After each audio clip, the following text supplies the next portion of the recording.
One of the reasons why I'm running for office is because I think that as far as the alderman situation goes, is it's a council, and I think a council for the town should be represented by as many groups as possible.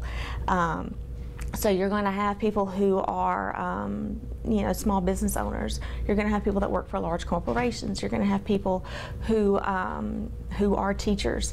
You're also going to have soccer moms, and I think that by having the most diverse group, you have candidates who are, you know, doctorates.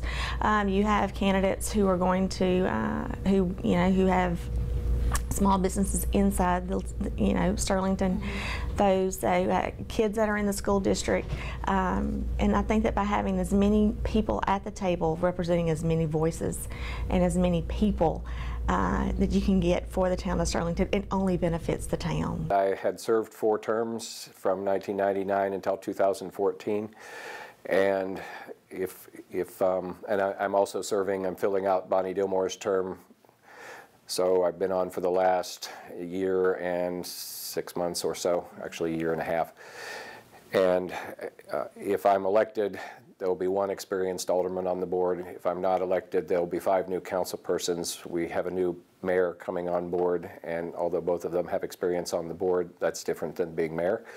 We may have a new police chief, and although the police chief is independently elected, we have the budgets as the Board of Aldermen. We also serve effectively as the labor board, so that's come up a few times in the past. So I think the main reason is to put my experience back on the council for the moment, and also I live in Sterlington, and so I have certainly concerns in keeping things moving forward in enhancing the quality of life.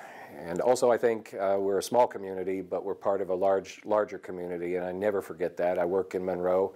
My wife works in West Monroe, and I think the biggest thing is we're competing in a global economy. If we're really going to develop as opposed to somehow slowly die off, the more places people can find in the metro area that they like to live, I think the better the chances that a large company, the CenturyLink, the Angus's, the paper mill, all of those can succeed, because they have to bring people in here from places like Colorado, Washington State, East Coast, the DC metro area, even Boston, but Austin, Texas is probably the closest thing that always I think of on my mind. So in order to keep people to come here and find a place they like to live, especially if they want to raise a family, quality of life is incredibly important, and we have to do everything we can to make that better. Support and help the kids and family in our community.